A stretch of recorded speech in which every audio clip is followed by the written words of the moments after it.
स्वर्गीय रामविलास पासवान के बच्चा चिराग पासवान जी यहाँ उपस्थित थी। वो वजीरगंज में एक स्टील प्रोसेसिंग प्लांट शुरू कलती हल और पूर्णिया में कलती हल। पूर्णिया में काम चल रहे है लेकिन वजीरगंज में न चले थे। मनवा में ये बात आवा है कि हमरा के यहाँ एक बरंडी सिंचाई योजना है, वो भी पड़ल है, वो थोड़ा सा हिंट हो जते तो वो भी स्वीकृत हो जते। जैसे पहले हम कहलिए कि हमरा विभाग दिलती है कह करके कि मांझी जी हम अपन कल से सपना के विभाग तोरा दे थियो, तो आज सही कैसन कहलियो कि एगो भी बिहार में टेक्नोलॉजी सेंटर न है। टेक्नोलॉजी सेंटर ऐसा हुआ है जहाँ मिसाइल बना है, जहाँ स्पेस में जाए वाला मशीन बना है, जहाँ आदमी के खोपड़ी बना है, ऐसन ऐसन यंत्र बना है। औसन दो गो टेक्नोलॉजी सेंटर बिहार में हमने सैंक्शन करा दिए, एक गया में और एक पटना में।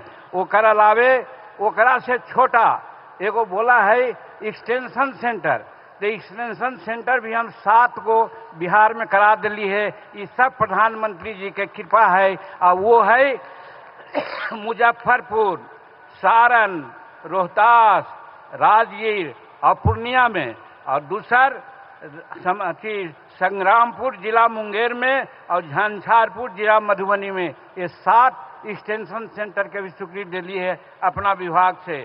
और खादी ग्राम उद्योग से KVIC के एक्सटेंशन सेंटर बोधगया में भी स्थापन हो रहे हैं। और MSCB मंत्रालय के तरफ से NIC के टेक्निकल सर्विस संस्थान और मगध विश्वविद्यालय में कम्प्लेक्स में शेड्यूल कास्ट शेड्यूल ट्राइब से हब के भी स्थापना करल जा रहे हैं। 1 सितंबर 2025 से दिल्ली और गया का में एक एकल इंडिया एयर इंडिया फ्लाइट भी चलता है।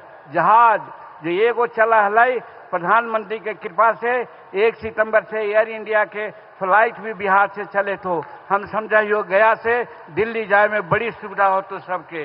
और गया जी रेलवे स्टेशन का जो अमृत भारत स्टेशन योजना के तहत विश्व स्तरीय स्टेशन बनावल जा रहे हैं, वो भी अपने आप में एक उपलब्धि है। इला भी हम प्रधानमंत्री जी के दिल से स्वागत करते ही। उतने ना जल शक्ति मंत्रालय भारत सरकार द्वारा नमामि गंगे योजना के अधीन नमामि निरंजना फल्गु अभियान की शुरुआत 20 फरवरी 2024 के तत्कालीन राज्यपाल बिहार के राजेंद्र विश्वनाथ अरलेंकर जी के द्वारा करल गए हल। इस योजना के अधीन तत्कालीन प्रधानमंत्री जी अटल बिहारी वाजपेयी जी के सपना के अनुसार नदी से नदी जोड़ो कार्यक्रम के अंतर्गत सोन नदी से पानी घोड़ा घाट के नजदीक निरंजना में गिरा करके फल्गु नदी के जो आज अंता सलीला के अभिशाप सीता मैया दिलथिन हल, वो अभिशाप के दूर करेला, उसे मिटावेला कार्य चल रहे हैं। और ये भी उल्लेखनीय है, कुछ लोग कहा थी कि सोन नदी में पानी न है। हम कहलिए है और बिहार भारत सरकार बहुत एक्टिव है कि सोन नदी से पानी खास करके बांध सागर योजना जो 1993 में लागू हो भारत सरकार, मध्य प्रदेश सरकार, उत्तर प्रदेश सरकार और बिहार सरकार गफूर साहब के मंत्रिमंडल में ओकर अनुसार 25% पानी सोन के देवेल है। वही पनिया चल रही थे फल्गु में, और फल्गु अंत सलीला न सतत सलीला होकर के सीता जी के अभिशाप से हमने दूर करे के प्रयास करे थे। और इला प्रधानमंत्री जी के हम बहुत बहुत धन्यवाद दिए। और मगध क्षेत्र पे और भी जो कुछ योजना है सेकरा करेला प्रधानमंत्री जी ने स्वीकृति दे दी है, वही ला हम उनका धन्यवाद दिए कि Amas Darbhanga express way highway के निर्माण हो रहे है।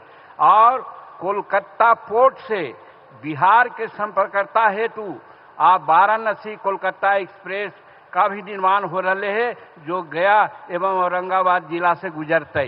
सोच रहो कितना बड़ा बात हो रहे है प्रधानमंत्री जी के कृपा से। गया जिला में 1300 एकड़ में इंडस्ट्रियल मैन्युफैक्चरिंग क्लस्टर का निर्माण हो रहे है। इससे मगध क्षेत्र के उद्योग धंधा का विकास होता है। ये सब प्रधानमंत्री और नीतीश कुमार जी के कृपा से हो रहे हैं। और बिहार राज्य के ऊर्जा सुरक्षा के लिए नबीनगर औरंगाबाद में 30,000 करोड़ रुपया के लागत से 2400 मेगावाट के थर्मल पावर प्लांट के निर्माण हो रहे हैं। ये सब प्रधानमंत्री के कृपा से है। ईस्टर्न डेडिकेटेड फ्राइट क्लस्टर के सोननगर गया पंडाल मार्ग पर भी निर्माण काम चल रहे हैं और बोध गया विष्णुपद मंदिर के समग्र विकास के लिए जैसा कहलियो कि बोध गया और विष्णुपद मंदिर के एक क्लस्टर भी स्वीकृत हो गए हैं। और ओकर अलावे गया पटना 4 लेन पथ एवं वंदे भारत ट्रेन के अब पटना जाने में मात्र 75 और 80 मिनट लगे हैं।